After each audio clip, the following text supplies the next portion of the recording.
Can you guys hear me okay? Yes. Yep. Outstanding. Where am I?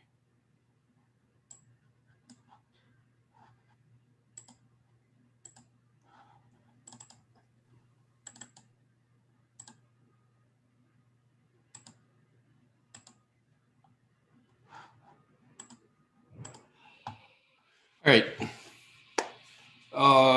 So let me just quickly share the screen.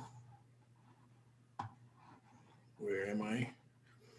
The Zoom controls move all over whenever you click buttons. It's weird. I want to share this screen. This one. All right. And I want to be here. Okay. Am I sharing the screen now?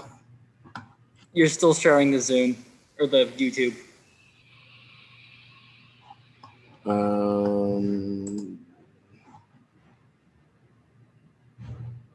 Let me show you this one. That looks better. Is it Canvas? Yep, it's Canvas. All right, perfect. Thanks. All right, so I updated a couple things here. Oops, back.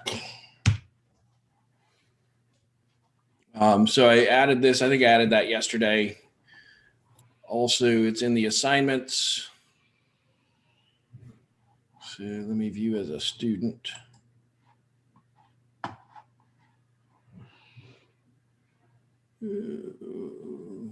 Share. Where's view as student? It's in here somewhere.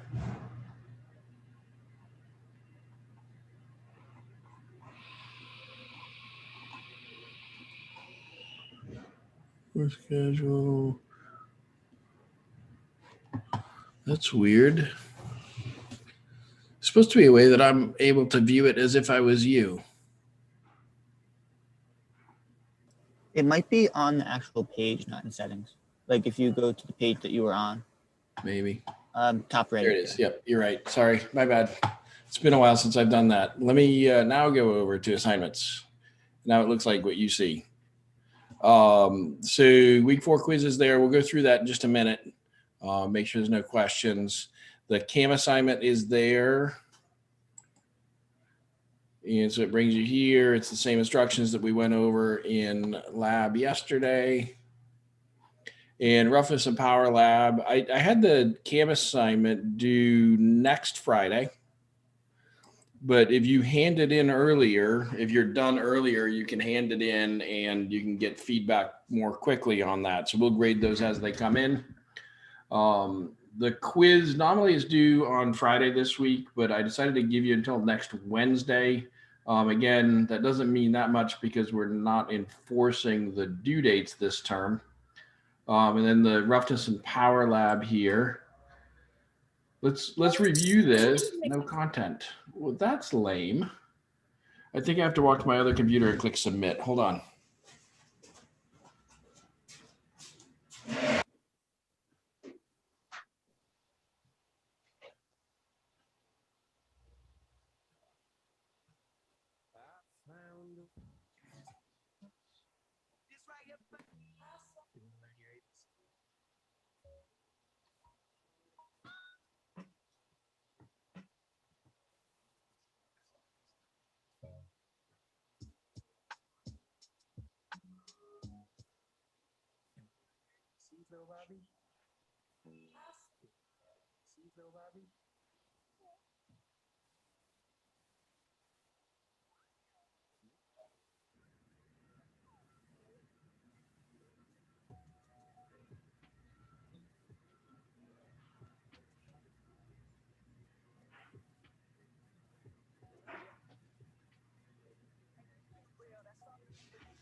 That should be better now.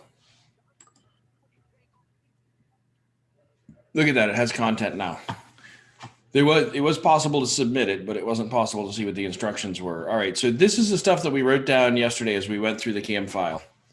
So it's a Kennametal. disregard the title up here. I need to delete that. But Kennametal tool, this is the part number. This is the tool nose radius. The side edge cutting angle was 0. The program surface speed was 393. The feed rates were 0.015, 0.005, 0.010. Depth of cut approximately, again, was 0.050. Tool wear factor we're going to use is 1. And what I want you to do is estimate the surface roughness and power for each, I'll fix the typo, for each cutting condition. Using both estimated power and measured power, calculate the cutting force for each cutting condition. Now, if you didn't take notes yesterday when we were going through and looking at it, the video from yesterday is here. And out at about 37 minutes or so is where we started doing that. So you can jump out here and you can go through and you should be able to get it off the screen. And remember, we want the steady state power, not the power at the very beginning of where it started, not the power at the very end. So you can get your measured power there. And be careful of units. Here you see the units are kilowatts. And in all of the calculations we're doing for everything else, I think your estimated power from the machinery's handbook will come out in horsepower. How do you convert from kilowatts to horsepower?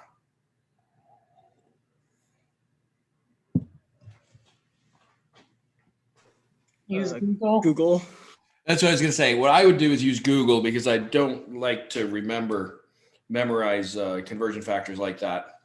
So yeah, I recommend Google when you're going to convert from kilowatts to horsepower or horsepower to kilowatts.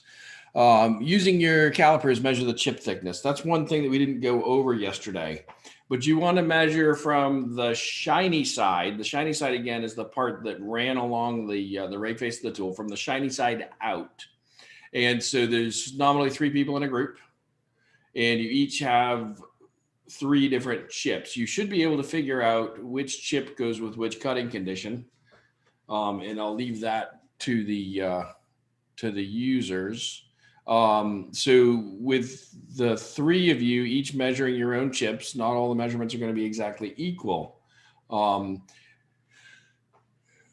might have each person measure 5 times, put those results in a spreadsheet and get the average for each chip. And then you'd have 15 measurements for each cutting condition. And that way you'd have some reasonable numbers there. Let's see, using your calipers. All right, plot chip thickness versus estimated power and measured power.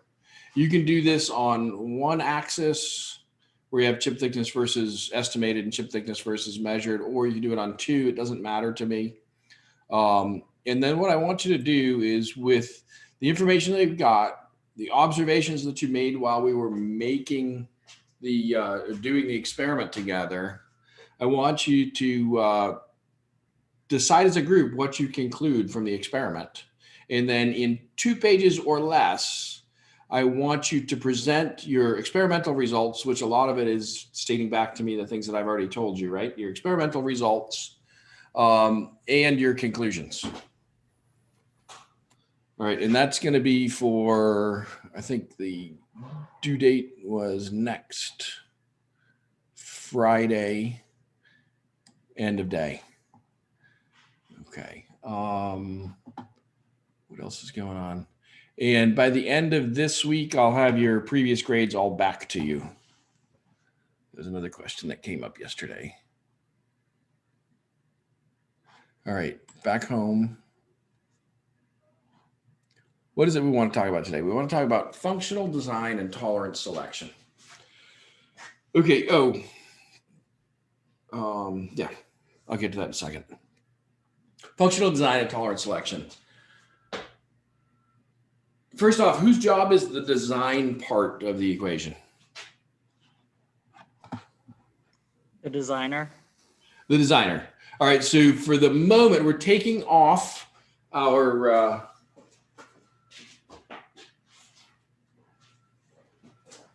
we're taking off our manufacturing engineer hat and we're putting on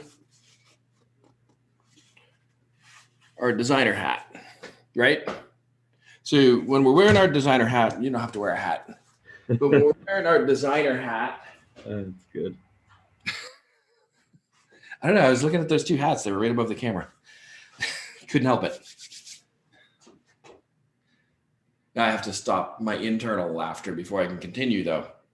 All right. So when we're wearing our designer hat, our job is to take what we understand the customer needs to be. So somehow we figured out what the customer needs are.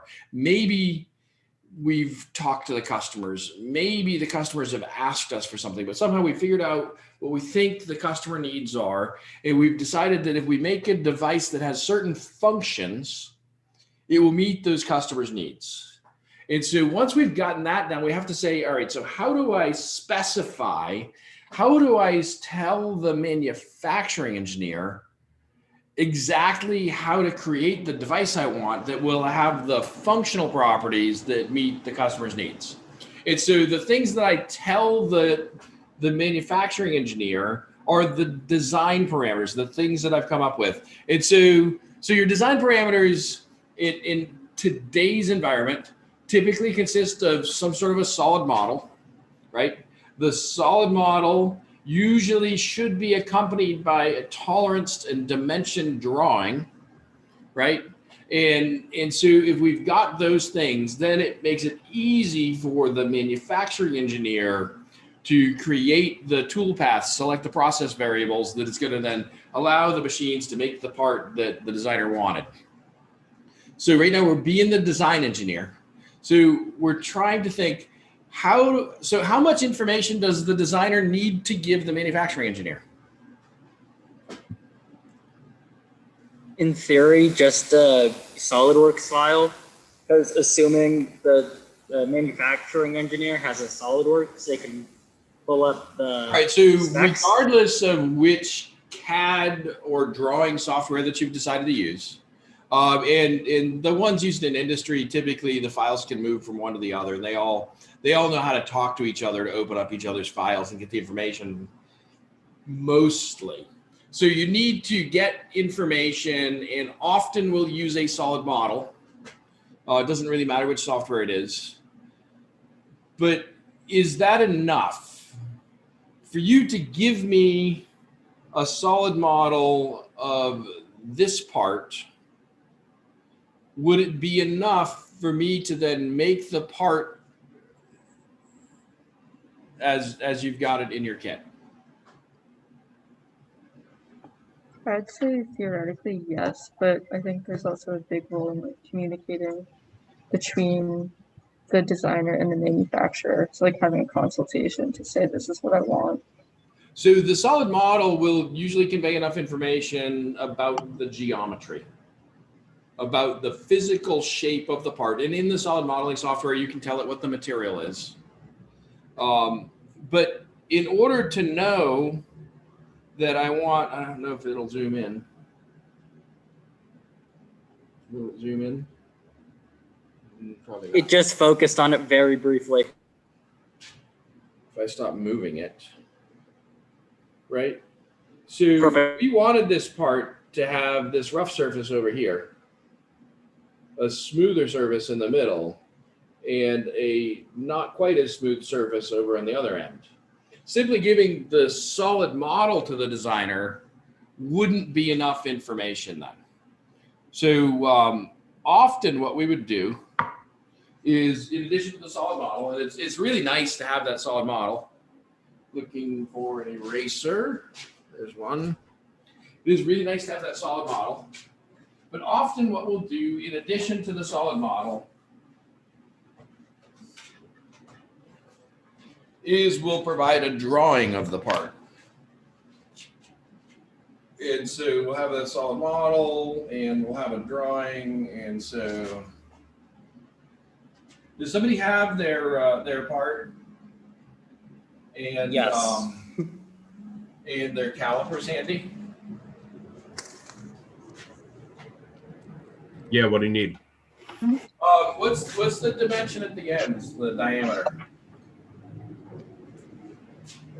I don't remember.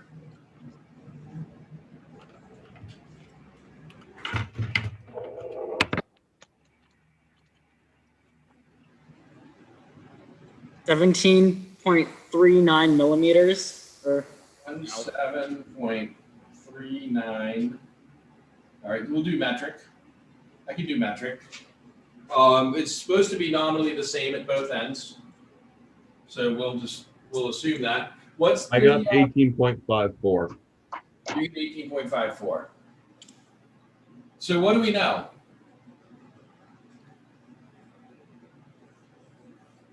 Oh, was 18.54 the middle or the end? The end.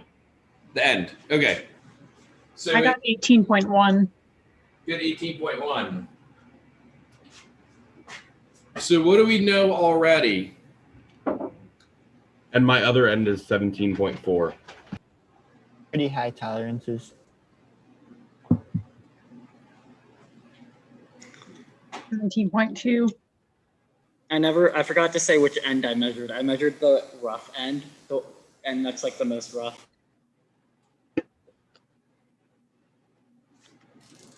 Okay. So are everybody that's been measuring, are both ends different from each other? Yeah, they're like Yeah. a millimeter off. Yeah. Yes. A millimeter different. How do you think that happens? Do you think they were programmed to be different? No. Well, technically in the finishing, yes. Oh yeah. The different surface roughness. I don't think it's deep enough. What are they off by? About a half a millimeter?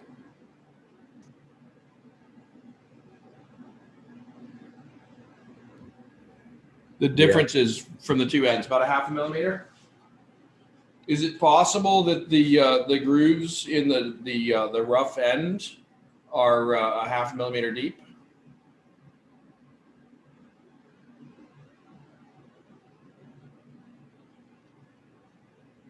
Mm, Mine's they're almost less off than by that. a full millimeter. Mine is almost off by a full millimeter. Yeah, I think mine too. things going on. And the rough end is bigger on everybody's. No. No. Yeah, no, the rough end is the smaller end on mine.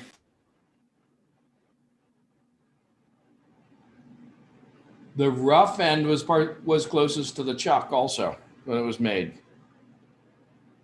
So there's less deflection at the rough end, right? So part of it could be or deflection of the part while it was cutting. Part of it could be the fact that you see there was a secondary operation on the rough end. And when we did that secondary operation, we may not have left enough extra material so that when we faced off the nib on the part, so we may have made that rough end a little bit shorter. And since it's on a radius, we probably also made it a little bit bigger diameter when we made it shorter. So if that is okay, if the designer says that's okay, and what do you guys think? We're the designer right now. Is it okay for it to be about a millimeter different from one end to the other? Yes. Yes. Okay, so if we've said that that's okay, what do we call this 18?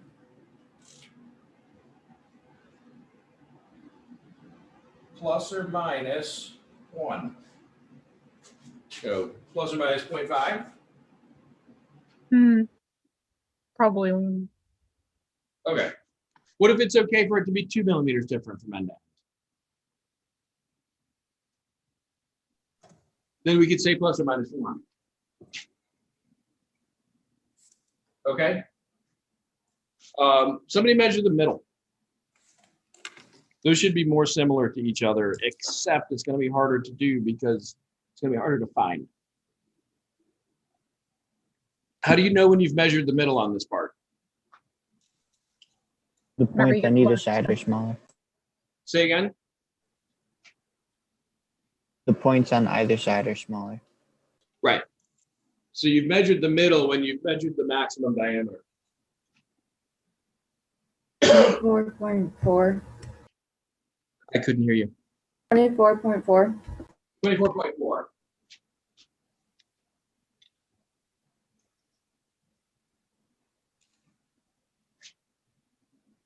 And that'll be plus or minus something too, right? We'll go with the same.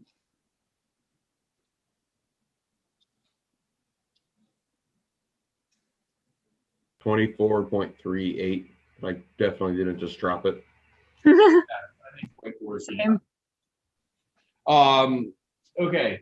And so at this point, I haven't quite given you enough information to make the part if you don't also have the solid model, right? We also need to know this length, which is going to be around 50 something.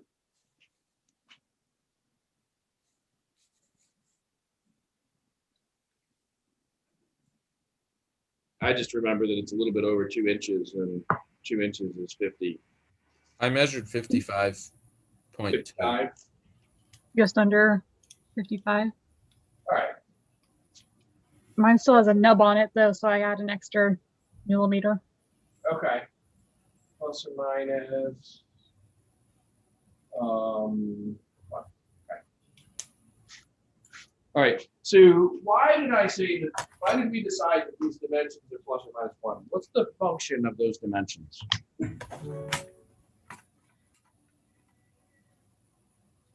I have a problem with my caliber. The thumb wheel doesn't work. It doesn't turn it at all. Is there a way to tighten it?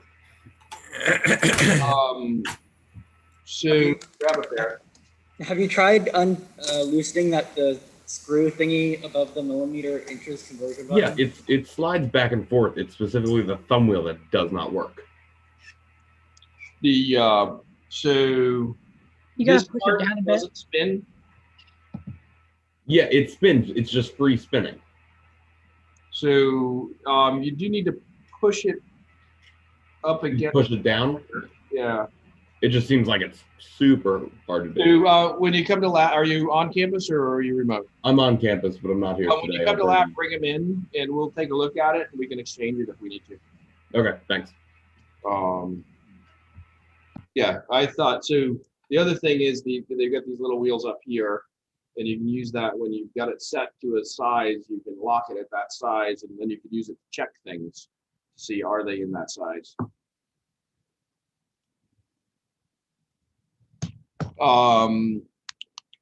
Okay, so I guess as long as we know that,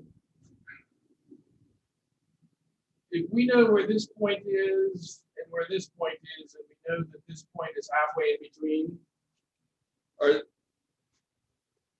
how many arcs are there that could make that shape if they're all constant radius? 2. Well, really one, right?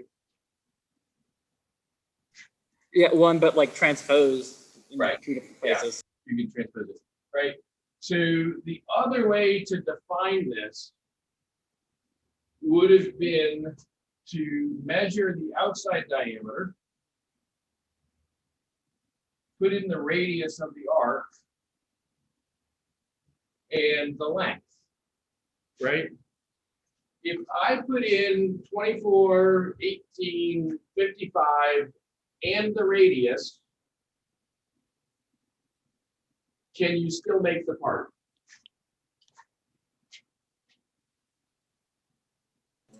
Yeah. If you're the manufacturing engineer, are you happy when you get the drawing that has that information? No, Why not? because it's overdimensioned. It's over constrained, right? If this has a tolerance, say this is plus or minus 1, because as design engineers, we're lazy. And design engineers will say all of it is plus or minus 1, or plus or minus 5, or plus or minus 20. It doesn't matter. We often say that everything is the same tolerance, especially when we don't really care. And so if I do this,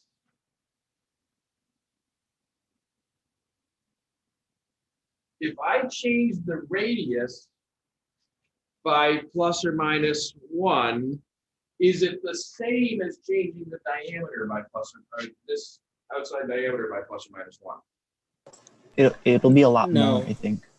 It would be It's not going to be the same. Changing that radius. Wouldn't it be changing the diameter by plus or minus 2? At any rate, if we do it, we could figure out what the difference is.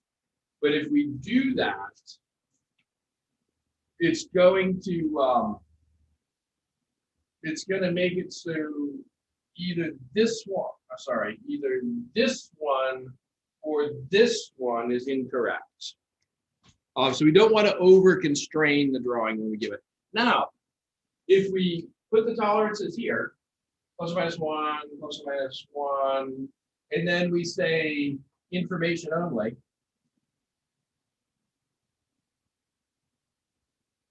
If we are for reference, if that's just might be nice to know this radius when you're setting up the program, but we don't care about what the radius is, we care about what the 2 diameters are. So you can do that.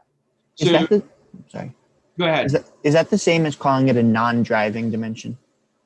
That may be a term that they use in the CAD software, yeah. Okay.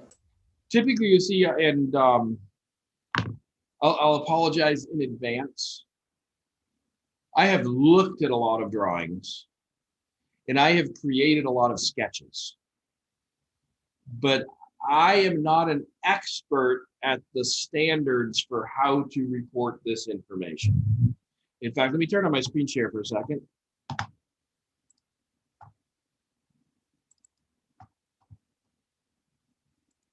The standards that I'm talking about are created by these international standards organizations. Like we talked about international standards organizations, I think when we talked about quality way back first or second week of the term.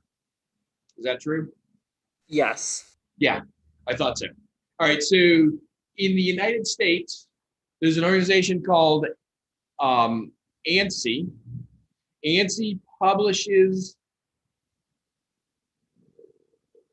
ANSI publishes this standard. It is called the Asme ANSI Y14 Geometric Dimensioning and Tolerancing Standard. It defines how you're supposed to represent all of the numbers, how you're supposed to put in the tolerances, and how you put everything on the drawing so that it's not, so there's no ambiguity when you give the drawing to the manufacturing engineer. So you can use the ANSI standard, or you could use the ISO standard. They're very similar, they're not the same. ISO, again, is International Standards Organization. ISO 213, the GPS standard, is a little bit different from the ASME ANSI Y14 GD&T standard. On your drawing, you have to specify which standard you used. Why is that? Or they use some of the same symbols, but they don't necessarily mean exactly the same thing between them. So that's one reason. But it's so you can tell the manufacturing engineer, the person who's received that drawing, how to decode what you put in there. And the real reason you do this is in case the manufacturer sends you your parts and you say, we don't want to pay for these parts, they're no good. And the manufacturer says, oh no, but they conform to the drawing that you gave us. If there's ambiguity in the drawing, you could end up in court deciding whether or not the people are going to pay for those parts. So, that's why we want to be careful with these standards. That's the other reason we don't want to over dimension these drawings. All right, let's turn off the screen share for a second.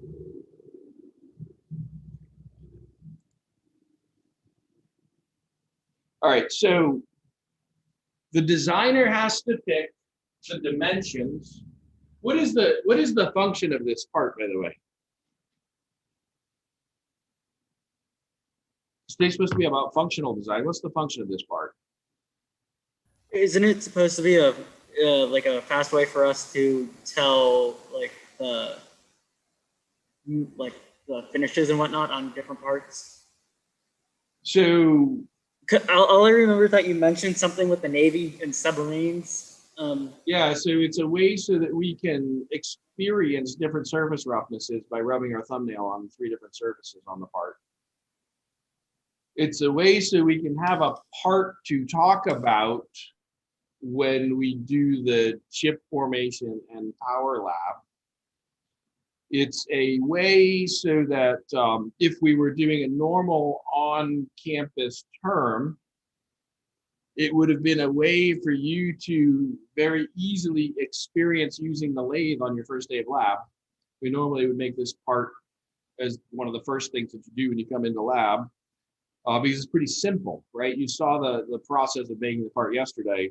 You pull out the stock material, you press go, you pick up the chips, and you wait, right? So it's a good way to introduce the lathe.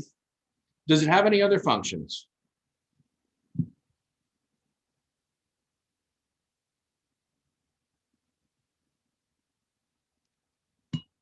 It actually does have one more function.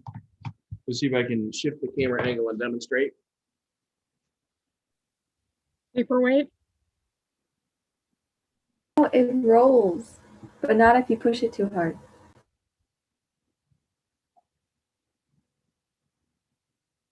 Shifted the camera angle.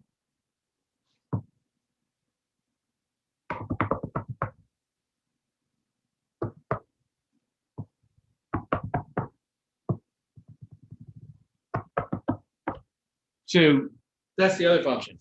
It's a cool thing to have sitting on your desk. I find though, especially if you have a external microphone sitting on your desk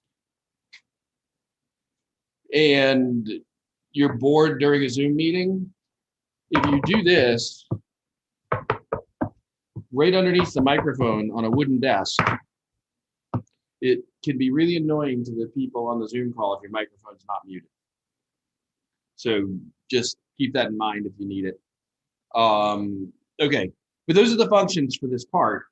So I don't really care what the dimensions are as long as it rolls when I flip it over. In fact, how do you think we decided the length that we were going to have these parts be?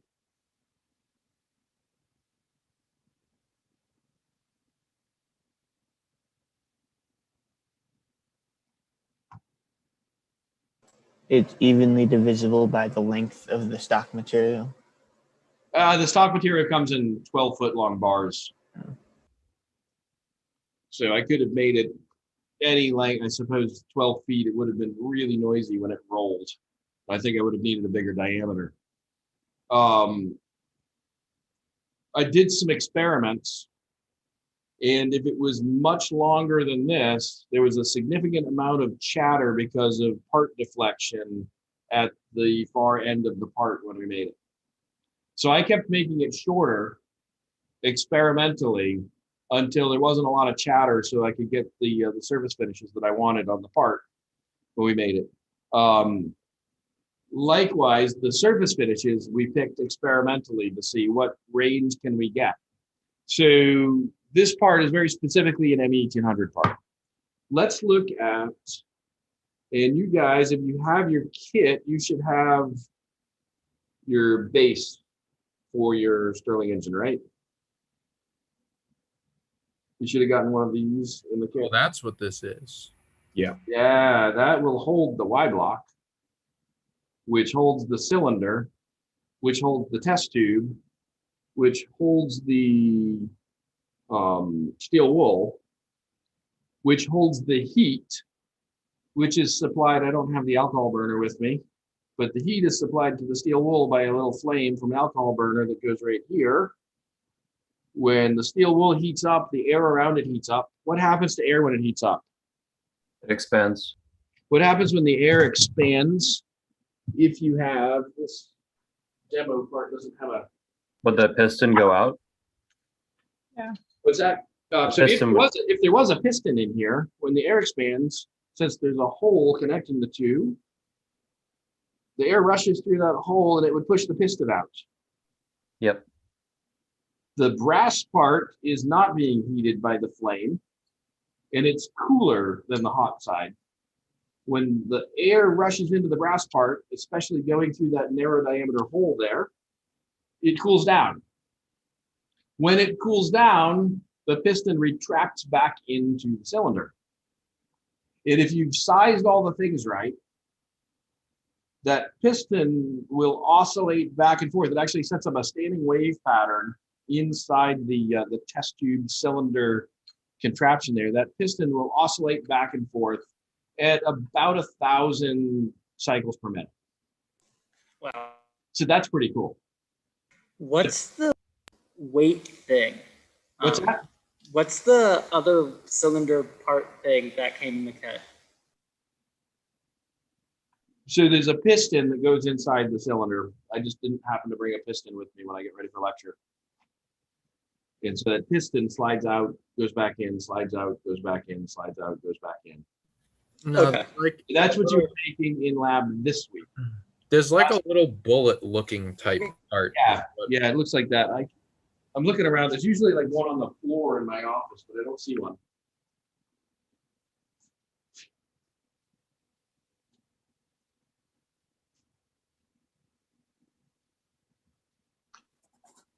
No, I failed to prepare adequately for today's lecture, so I don't have one of those around. But that wasn't what I wanted to talk about today anyway. What I did want to talk about today was this other feature on the base for the Stirling engine. And so there's 3 bored holes there, and they're labeled RC1, RC5, and RC9. Your kit should also have a dowel pin. That thing. The nominal diameter of your dowel pin is 1/2 inch, 0.5 inches. If you measure it with your calipers, it should measure something like 0.5 inches. In fact, I have a caliper here, very similar to the ones you have.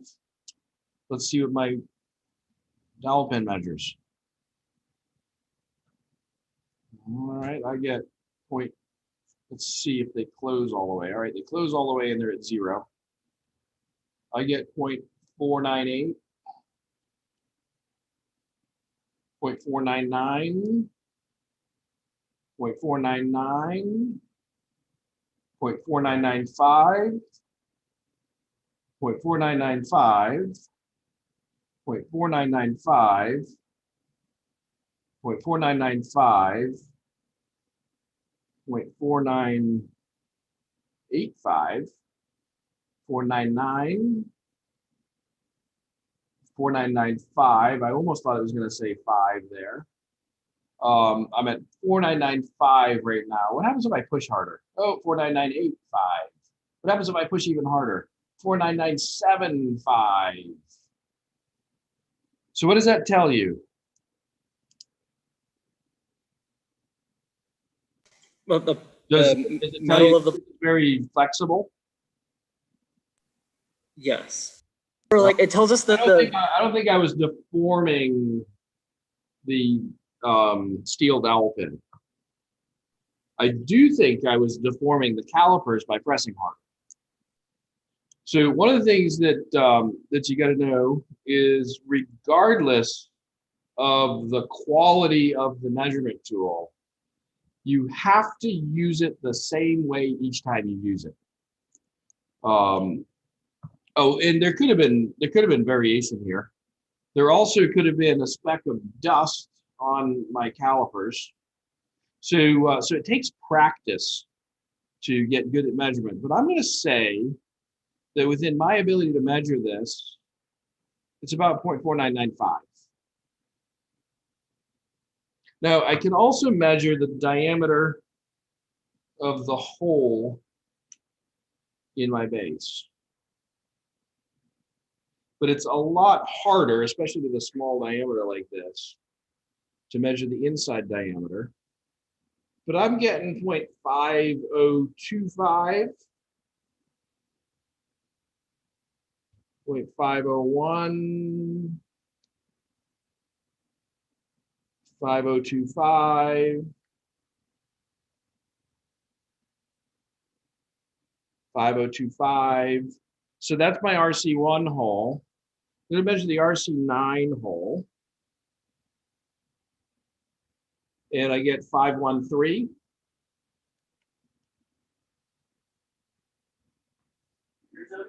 I'm doing lecture. 513, 5135. So we've got, and then the RC5 should be about halfway between those two. What this is to demonstrate a running sliding fit RC1 number 1. And if you slide the dowel pin in there, you can feel how much it moves around. The dowel pin, so don't press it really hard. There is a lip at the bottom to keep the dowel pin from falling through. There is a little bit of a chamfer on the end of the dowel pin, or it looks like a fillet on the end of the dowel pin. If you push hard enough, you could get that fillet stuck into the little lip, and then it'll be stuck in there. Don't do that. But if you put it in there and jiggle it around, you'll feel that that's a pretty good sliding fit. The dowel pin can go in and out of the hole, but it stays located pretty well. And then if you move it over to the RC9, you can jiggle it around. You can probably even hear it if I hold it up to the mic. We can hear it. Yep. And so you can feel that. So what do these RC fits mean? If we go back, to our machinery's handbook, and we look up in the machinery's handbook, or let's do it online so you guys can follow along. Share the screen. That's not the screen I wanted to share. Stop share. Share the screen. This one. All right, that's the screen I wanted to share. So if we come down here, is there a link? This again is if you go to the WPI library website, search for Machinery's Handbook, find the electronic version, and again, I'm looking at the 28th edition. They're up to 31 now. I think on my bookshelf right behind the camera, I have the 9th edition. So they've been making this book for a long time because we've been doing machining for a long time. The stuff we're talking about hasn't changed in a long time, so it doesn't matter which edition you're looking at to me. But here in the 28th edition, so if you want to read about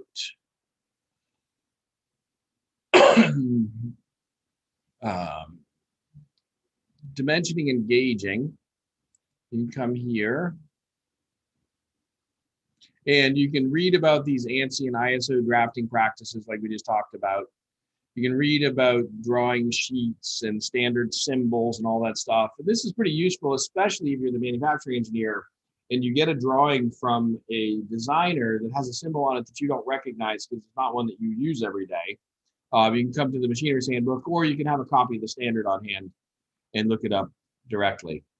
But so the first section here is about how to represent the information if you're the designer telling the manufacturing engineer, or useful for the manufacturing engineer to say, what did the designer mean when they put that funny symbol on the drawing?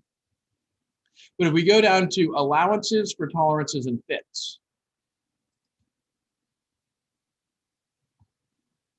we can come down here, and I actually recommend reading through this section, allowances for tolerances and fits.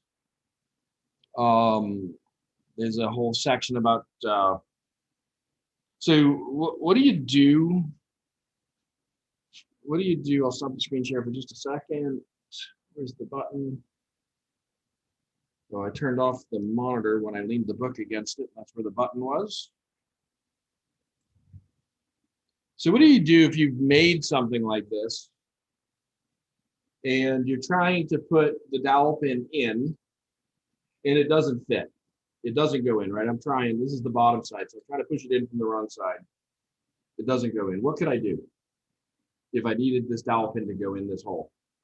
You could sand part of it. So I could reduce the diameter of the dowel pin, or I could increase the diameter of the hole. But earlier I mentioned that the designers are pretty lazy, right? So it turns out the manufacturers are pretty lazy too. So what if they don't want to do that? What could they do? Hit it with a hammer. Get a bigger hammer. If you want to have a force fit like that on purpose, go back to the screen share. There's a whole section of the machinery's handbook that tells you how to calculate how much force it will take to fit the round peg in the round hole when the round peg is bigger than the round hole, right? So you can actually calculate how much force it takes to push it in, and you can. So what is that? How much force it takes to push it in? Actually, going to depend on you guys have enough information right now to derive that formula. What would Weight of the factors? Coefficient of friction and the normal force. It'll defend. Yeah, but so it all comes down to that normal force. What's that normal force going to be? What's that normal force going to depend on? The tightness of the fit. Right. Well, we've already decided that the hole is smaller than the shaft that's trying to slide in the hole. So that normal force is going to depend on the elastic modulus of the shaft or the dowel pin and the elastic modulus of the bulk material that has the hole into it that you're pushing it into, right? And the difference in size. And so you're going to have, because it's going to, when you change the length, you're applying a strain. The stress from that strain is going to depend on those different factors. So you could derive these equations, but if you don't want to derive them, you can look them up. They're in the machinery's handbook. There's also shrinkage fits. Shrinkage fits are pretty cool. That's where you put the shaft in the freezer, you put the hole in the oven, and then when this is hot and this is cold, you just drop it in. After they regulate the temperature, it comes back. So that's kind of cool. You can look up how to do that. But what I want to do is get to the running and sliding fits. So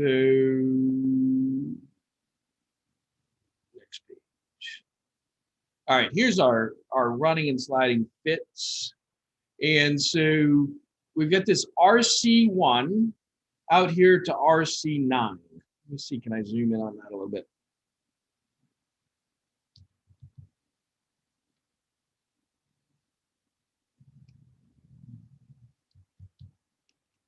Oh, here's the zoom button. Keyboard shortcut doesn't work, but the button works. All right. So what we look at here is these numbers are in thousandths of an inch. So if our nominal diameter is 0, if we want the shaft to slide in but locate very well, so that's our RC1 fit that we have, we want the hole to be just a little bit bigger than the nominal diameter, up to 1,000th of an inch bigger than the nominal diameter. And we'd like the shaft to be smaller than the nominal diameter. But so, and you can, if you zoom in on the graph, you can kind of guesstimate what it is. You don't have to zoom in on the graph. If we go to the next page, there's actually a table. And the table will actually tell you what those differences are depending on the nominal diameter of hole that you're using. So if your nominal diameter of your hole is 0.5 inches, here's our nominal diameter. We want the RC1, then we want the hole. Where'd my 0.5 go?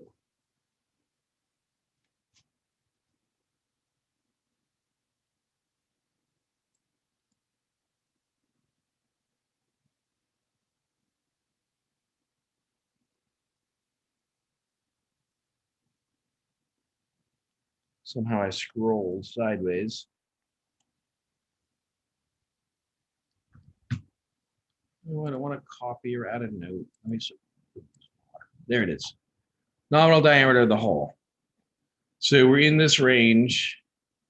We want the hole to be 0.3 bigger and the shaft to be minus 0.25 smaller.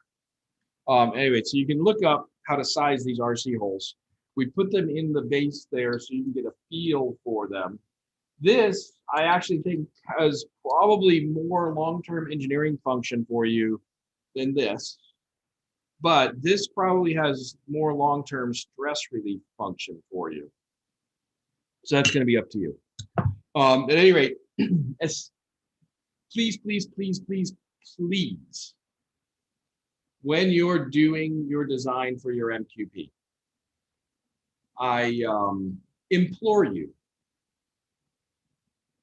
to not make this stuff up off the top of your head. What do we call it when the designer makes this stuff up off the top of their head? Useless. Bullshit. Well, I think I introduced the term earlier this week. It's scientific wild ass guess, right? The polite phrasing is engineering judgment. And as engineers, you will use engineering judgment all the time. It's knowing based on your experience that that's going to work. That's engineering judgment. If you don't have a lot of experience, you don't have a lot of basis for good judgment. You'll still make judgments, but the validity of your judgment may be suspect if you don't have a lot of experience. The way to get the experience, one, you could do the experiment. So like the way I designed this was by experimenting. I knew that the small ends needed to be smaller than the middle. I knew that I wanted both small ends to be about the same. And I knew that I wanted it to be the first M1800 part that you guys made. So I played around at the lathe for about a day. It was fun. I ended up with a whole bunch of these all different sizes that I rolled around on my desk for a while, and then they'd fall on the floor. And since I had more of them, I would at least leave them on the floor and just start rolling the next one. By the way, that's bad judgment, because then you get up to go get a cup of coffee and you slip on the rolly thing that's on the floor. So don't do that. So please, when you're doing your design work, refer to a reference book to find out how big the hole should be, how small the shaft should be compared to the hole that's already there. Or as the designer, not as the manufacturing engineer, as the designer, design an experiment and do some science and figure out what the correct tolerance should be. I know we spent a lot of time in drawing classes at WPI and all the other universities teaching people how to represent the stuff on the drawing or how to use the solid modeling software to make the shape that the designer thinks the shape should be. We don't spend any time, except for maybe this lecture, talking about how to decide what the correct tolerances are. So that's my my wish for you guys. We're gonna have class again next week, Monday, right? We have Monday, Wednesday, Thursday next week, normal class. Next week in lab, if you're in lab, you're going to be making the components for the alcohol burner for your thermoacoustic engine, and then the following week you'll be able to assemble it. We'll give you all the rest of the parts. Again, if you're fully remote this term, or if you've had to miss labs because you had something come up, when you get back on campus, please come in. We'll have some. What do we decide to call it? We decided to call it a crash course for people that have already been through M1800 but didn't get a chance to make all their parts. So we'll have that crash course. You'll be able to come in, get some muscle memory at the machine tools, and actually get so that you can make some parts in the lab. I'll stick around if there's more questions.